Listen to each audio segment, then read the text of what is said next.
नमस्कार, मी राणी कासलीवाल. आपण पाहताय तर डिजिटल अहिल्यानगर. पाहूयात डिजिटल अहिल्यानगरच्या हाती आलेली आत्ताच्या घडीची मोठी बातमी. जामखेड तालुक्यात पावसाने हाहाकार माजवलाय. उद्घाटनाआधीच तब्बल 3 कोटींचा पूल कोसळलाय. त्यामुळे आमदार रोहित पवार यांनी विरोधकांना जोरदार उत्तर दिले.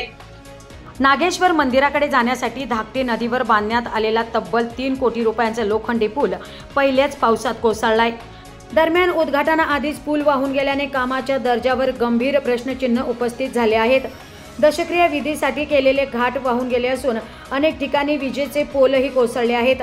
नागरिकांमध्ये संतापाची लाट असून कोट्यवधी रुपये खर्चून केलेल्या बोगस कामांची चौकशी करून जबाबदारांवर कठोर कारवाई करावी अशी मागणी होत आहे. दरम्यान साकत, जातेगाव आणि दिघोळ येथे ढगफुटी झाली. दिघोळमध्ये रात्रभर पावसाने दाणादाण उडवून दिली. सावता दगडे यांच्या घराला पाण्याचा वेढा पडला. विधाते वस्तीवरील मंदिरही पाण्याखाली गेले. मांजरा नदीला महापूर आल्याने पाणी नदीपात्र सोडून गावाकडे धावत आहे. नागरिक भीतीच्या सावटाखाली रात्रभर जागरण करत आहेत. तर खैरी नदीच्या पाणलोट क्षेत्रात तुफान पावसामुळे पहाटे 4 वाजता बांधखडक येथील पूल पाण्याखाली गेला. पुलावरून 5 फूट पाणी वाहत होते. दरडवाडी येथील पुलाचा कठडा पुरामुळे तुटला. खैरी धरणात मोठ्या प्रमाणात पाणी दाखल झाल्याने विसर्ग वाढवण्यात आलाय. वंजारवाडी, तरडगाव, सोनेगाव, धनेगाव, चिंचपूर, बुद्रुक, पांढरेवाडी आणि शेळगाव या गावांना सतर्कतेचा इशारा देण्यात आलाय. दरम्यान आमदार रोहित पवार यांनी फेसबुक पोस्टद्वारे तीव्र प्रतिक्रिया दिली. त्यांनी म्हटले की प्राध्यापक राम शिंदे यांच्या निधीतून 3 कोटी रुपये खर्चून बांधलेला पूल उद्घाटनाआधीच पावसात वाहून गेलाय. हीच निकृष्ट कामांची पातळी आहे.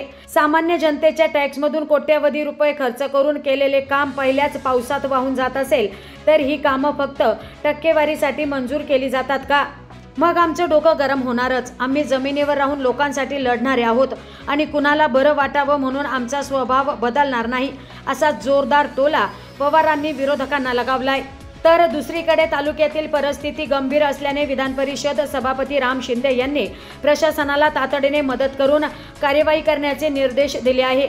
आणि या संदर्भात सभापती प्राध्यापक राम शिंदे यांनी ऑडिओ क्लिपच्या माध्यमातून नागरिकांपर्यंत प्रतिक्रिया व्यक्त केल्या. जामखेड तालुक्यामध्ये दिघोळ, माळेवाडी, जातेगाव, मोहरी त्याचबरोबर खर्डा येथील आपल्या खैरी पाझर तलावाचं देखील ओव्हरफ्लो झाल्या कारणानं दौंडाचेवाडी, वंजारवाडी, धनेगाव या परिसरामध्ये देखील मोठा पुराचा तडाखा बसलेला आहे.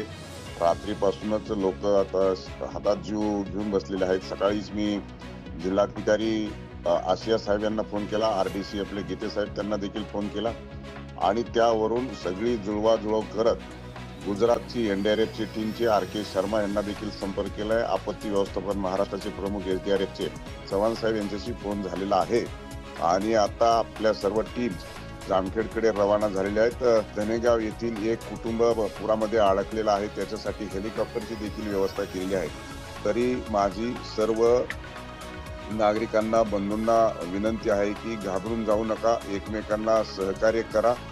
शेवटी आलेल्या आपत्तीला आपल्याला तोंड द्यायचं आहे. कुठलीही जीवितहानी, पशुहानी झाली नाही पाहिजे. सगळ्यांना सहकार्याची भावना ठेवा. मी प्रशासनाला अलर्ट केला आहे. प्रशासन देखील संपूर्णपणे आपल्या पाठीशी उभा राहण्यासाठी योगदान देत आहे.